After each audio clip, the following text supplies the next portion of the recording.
நீங்கள் பார்த்துக் கொண்டிருப்பது உங்கள் விஜய். பெற்றெடுத்த தாயே, இன்று நான் கண்ணீர் வடிக்க வைத்து விட்டேன். தமது இந்த வேதனையை நான் எவ்வாறு மாற்றி காட்டுவதென்று தவித்துக் கொண்டிருக்கிறேன் தாயே.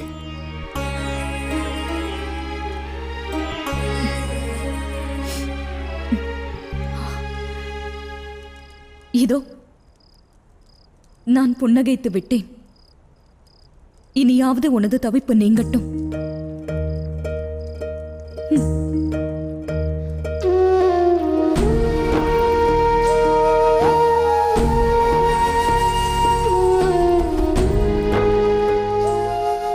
நீ என் மனதை இன்று திருப்தி அடையச் செய்தாய் மகனே. நீ என்னுடனேயே இரு. எனது கரம் கொண்டு உனக்கு நான் உணவு ஊட்டுகிறேன்.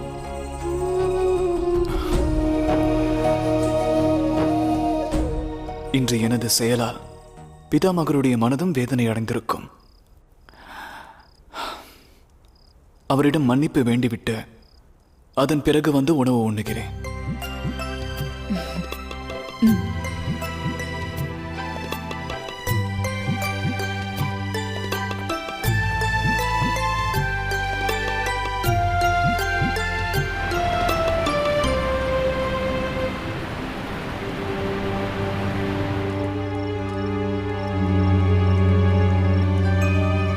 அங்க தேசத்தோடு விரோதம் பாராட்டி அஸ்தினாபுரத்தில் யுத்தம் மூள வேண்டும் என்று ஆசை கொண்டுள்ளாயா? அர்ஜுனா, அங்க தேசத்து அரசருக்கு பாதாபிஷேகம் செய்து மன்னிப்பு கோரு. என்னை மன்னிக்க வேண்டும் அங்க அரசரே.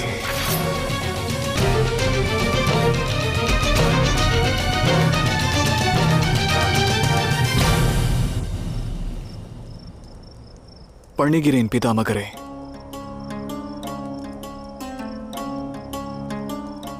விருந்து சமயத்தில் ஏற்பட்ட நிகழ்வு யோக்கியமானதல்ல.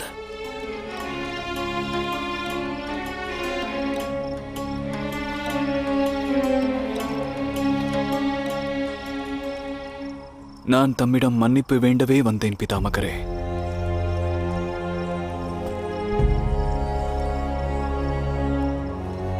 நீ ஏன் மன்னிப்பு கோர வேண்டும் அர்ஜுனா? தவறு இழைத்தவர்கள் யாம் அல்லவா? திருதராஷ்டிரன் அல்லவா அநியாயம் இழைத்தான்? உனக்கும் கர்ணனுக்கும் இடையில் உள்ள விரோதத்திற்கு ராஜநியதி ரூபம் தர வேண்டிய அவசியமில்லை. நானும் விதுரனும் செய்வதறியாது அமைதி காத்தோம். தங்கள் மீதோ மகா மந்திரி மீதோ எனக்கு எவ்வித வருத்தமும் இல்லை. தமது நிலையை நான் நன்கு அறிவேன்.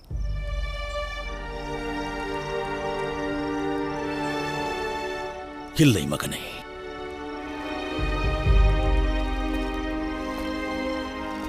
நிகழ்வுகளின் பின்னணியை நீ அறிய மாட்டாய்.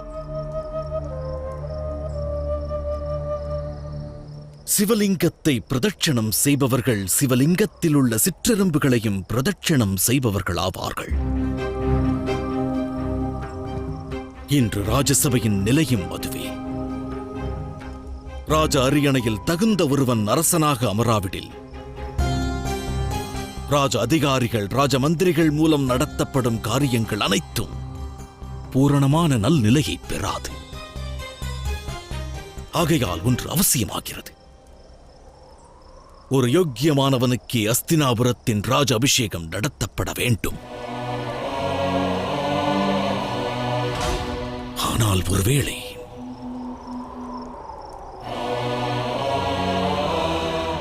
நாளை ராஜசபையில் திருதராஷ்டிரன் தவறான ஒரு முடிவை அறிவித்தால் இந்த சந்திர வம்சத்துடைய அனைத்து கனவுகளும் தரைமட்டமாகும்.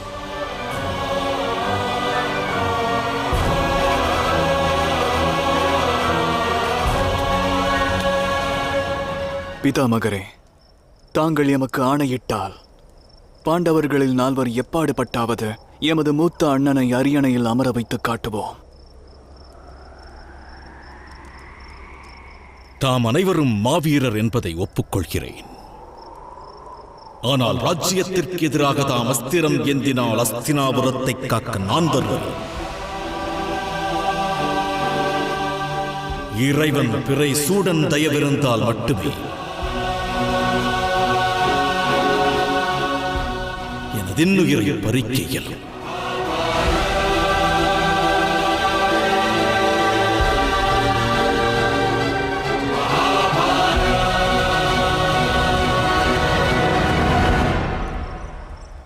தற்சமயம் எனக்கு தெரிவது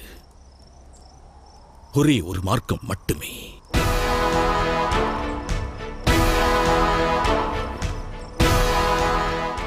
இறைவனை மனமாற வேண்டும் மகனே. பிரார்த்தனை செய்.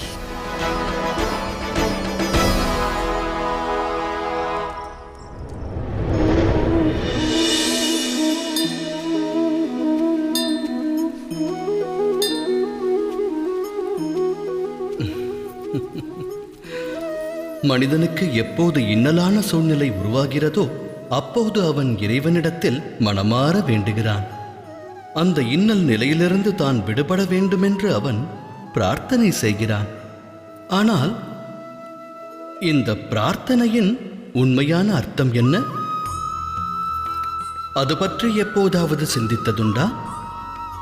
பிரார்த்தனையின் அர்த்தமானது தன்னுடைய அனைத்து கவலைகளையும் அனைத்து வேதனைகளையும் தன் மனதில் குடிகொண்டுள்ள பாரத்தை முழுவதுமாக இறைவன் சரணங்களில் சமர்ப்பிப்பதாகும். அதாவது ஆற்றும் செயலுக்கு என்ன பலன் கிட்டுமோ என்ற ஐயமின்றி தர்ம விதிப்படி கர்மத்தை ஆற்ற வேண்டும். இறைவன் விடுக்கும் ஆணையை நமது நியதியாக மேற்கொள்ள வேண்டும். இதுவே பிரார்த்தனையாகும். ஆனால் அந்த இறைவனுடைய ஆணையை புரிந்து கொள்வது சாத்தியம்தானா? ஒரு மனிதனுடைய கர்ம வினை பலனே ஆண்டவனுடைய ஆணையின் வெளிப்பாடாகிறது. ஒருவேளை ஒருவன் கர்மங்களையே தியாகம் செய்தால் அது பிரார்த்தனையாகுமா? உண்மையில் கர்மமே வாழ்வாகிறது. பலன் மீது மோகம் கொள்ளாமல் இருப்பதே சத்திய பிரார்த்தனையாகிறது. ஒரு பிரார்த்தனை கர்மத்தில் வேதனையை அளித்து மனிதனை செயல்பட விடாமல் தடுத்தால் அது ஒரு மனிதனின் பிரார்த்தனையா இல்லை தோல்வியா? சிந்தித்து செயலாற்றுங்கள்.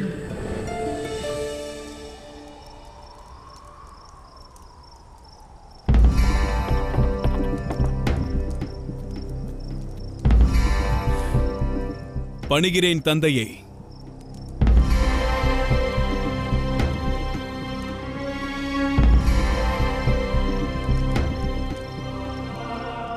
உனது இந்த ஆனந்தத்திற்கு காரணம் என்ன? ஆம் தந்தையே, நான் மிகவும் ஆனந்தமாக உள்ளேன். அன்று தாம் வாக்களித்தீர்கள், என்னை அரசனாக்குவதாக உரைத்தீர்கள். ஆனால் அன்று எனக்கும் எனக்கு பிறகு தோன்றவிருக்கும் என் சந்ததியினர் அனைவருக்கும் ராஜ வாழ்க்கை அளிப்பேன் என்ற வாக்கினை தாம் தரவில்லை அல்லவா? நான் அதற்கு ஏற்பாடு செய்தேன். எவ்வாறு அஸ்வத்தாமா? தந்தையே, என் மித்திரன் துரியோதனன் அரியணையில் அமர்ந்தால் என்னுடைய ராஜவாழ்வு நிலை பெறுவதற்கு சகாயம் செய்வான். எனக்கு அவன் வாக்களித்தான் என்று. அர்த்தமற்ற வாக்கினை அளிப்பவன் அருகதையற்றவனாவான். தமது வார்த்தையின் அர்த்தம் என்ன? என் மித்திரன் அரியணையில் அமரமாட்டானா? அமரமாட்டான்,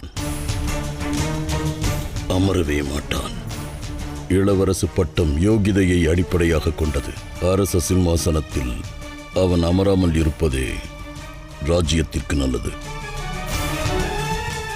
சற்று நில்லுங்கள் தந்தையே. நாளை அரசர் திருதராஷ்டர் தன் மகனுக்கு இளவரசர் பட்டம் சூட்டப் போகிறார்.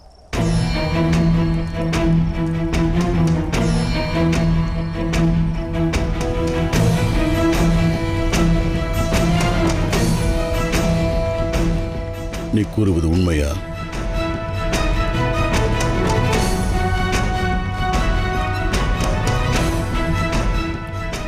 எவ்வாறு இந்த அதிகாரம் கிடைத்தது? அன்பு தந்தையே, தாங்கள் சக்கரவர்த்தியின் அதிகாரத்தின் மீதா சந்தேகம் கொள்கிறீர்கள்? இல்லை, அதிகாரம் சதியாகி விடுமோ என்று அஞ்சுகிறேன்.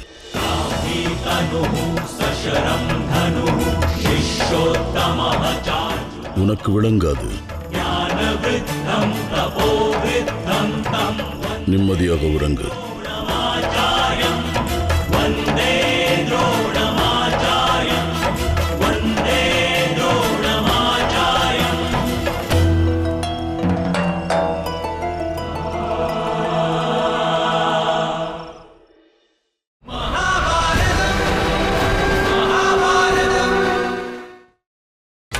நீங்கள் பார்த்துக் கொண்டிருப்பது உங்கள் விஜய்.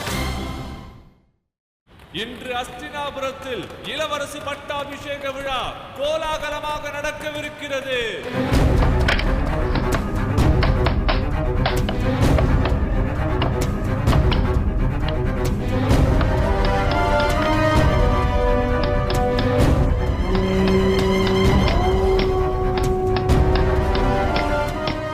ராஜசிற்பியே,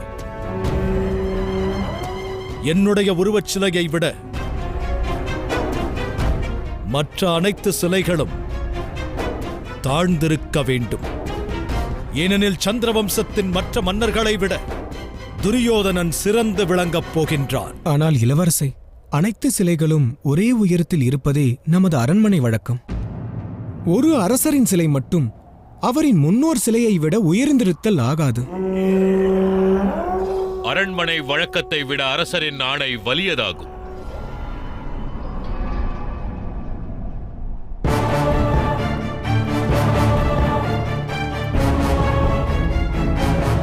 நான் இப்போதே செல்கிறேன். இதற்கு அரசரின் ஆணையை ஏற்று வருகிறேன்.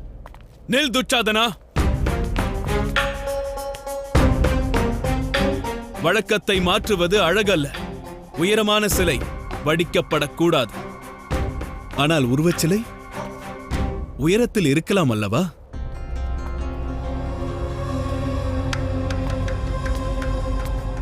அற்புத உபாயம் தந்தாய் அஸ்வத்தாமா. அவ்வாறு அமைய எனது உருவச்சிலைக்கு கீழே என்ன இருக்க வேண்டும்? என் உருவச்சிலையை வடிவமைப்பாய். என்னுடைய இரு தோள்களில் உன் உருவச்சிலை நிலை பெறட்டும்.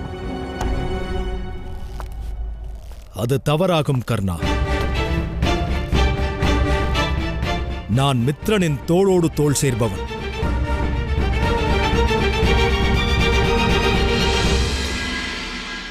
என்னுடைய சத்துருக்களின் தோள்களை மிதித்து சாய்ப்பவன்.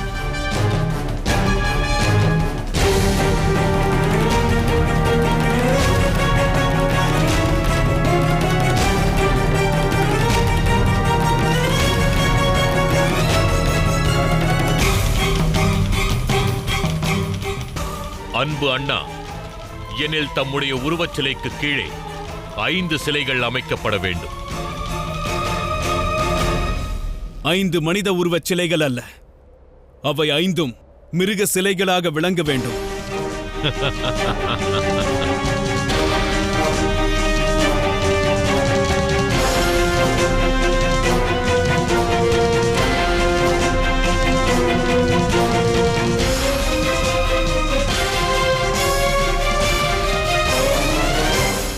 அதில் ஓர் கழுதையின் உருவம் கையில் வில்லேந்தி நிற்க வேண்டும். பீமா,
காந்தாரி,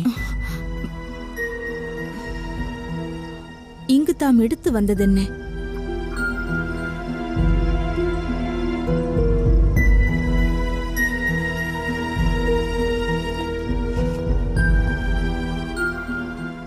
பிண்டதானம்.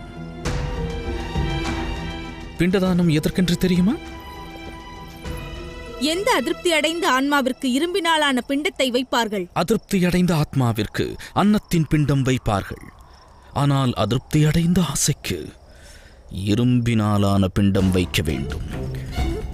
எனது அதிருப்தியடைந்த ஆசை என்று திருப்தியடையப் போகிறது. எனது மருமகன் துரியோதனன் இன்று அஸ்தினாபுரத்தின் யுவராஜனாக மாறவிருக்கின்றார். அதிவிரைவாக இந்த அஸ்தினாபுரம் காந்தாரமாக மாறும். எனில் தாம் துரியோதனனை யுவராஜனாக்கி அஸ்தினாபுர ராஜ்யத்திற்கு கேடு விளைவிக்க எண்ணுகிறீர்களா அண்ணா?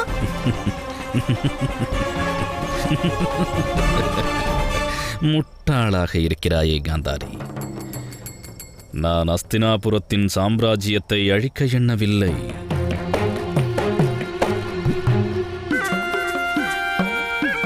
எனது எண்ணமெல்லாம் இந்த வம்சத்தில் நிலவுகின்ற அநியாயமான வழக்கங்களை வேரோடு சாய்க்க வேண்டும் என்பதுதான்.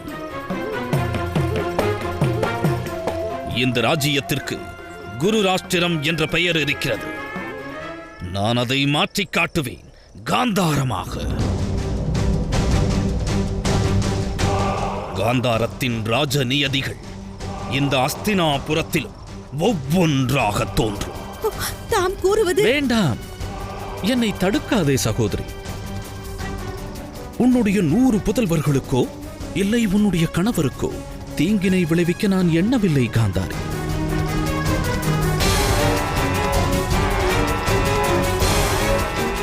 எனது யுத்தம் ஒருவனுடன் தான்.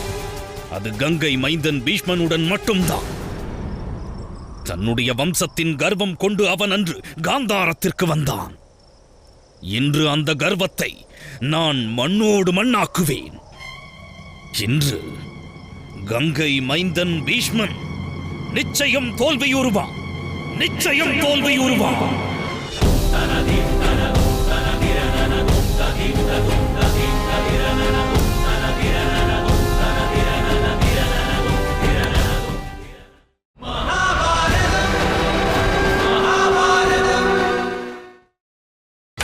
நீங்கள் பார்த்துக் கொண்டிருப்பது உங்கள் விஜய். அஸ்தினாபுரத்தில் இன்று யுவராஜ பட்டாபிஷேக விழா கோலாகலமாக நடக்கவிருக்கின்றது.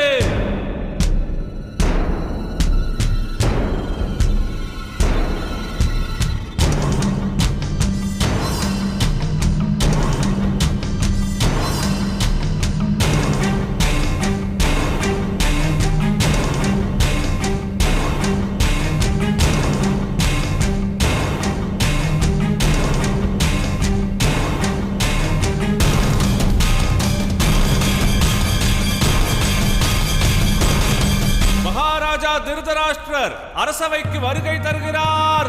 மகாராஜா திருதராஷ்டிரர். மகாராஜா திருதராஷ்டிரர். மகாராஜா திருதராஷ்டிரர். மகாராஜா திருதராஷ்டிரர். மகாராஜா திருதராஷ்டிரர். மகாராஜா திருதராஷ்டிரர்.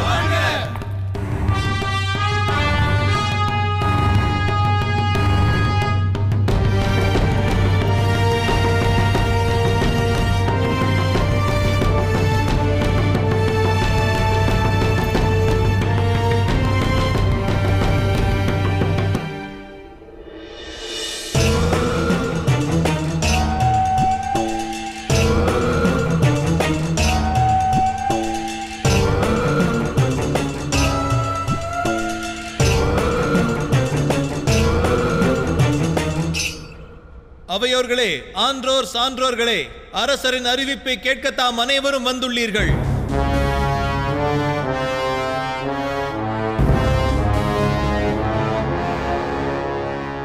ஆனால் மகாராஜா,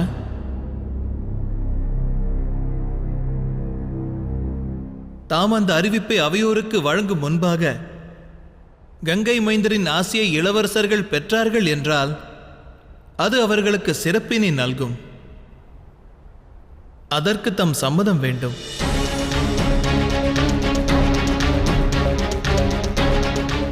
ஆகட்டும், பிதாமகர் தனது ஆசியை வழங்கட்டும்.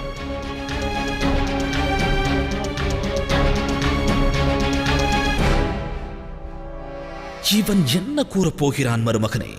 ஆசிர்வாதத்தை தவிர அவர் வேறு என்ன வழங்குவார் மாமா? வில்லில் இருந்து புறப்பட்ட அம்பை எய்தவனுக்கே திருப்பி விடும் ஆற்றல் படைத்தவன். அதனால் தான் இந்த பீஷ்மனைக் கண்டு நான் அஞ்சுகிறேன்.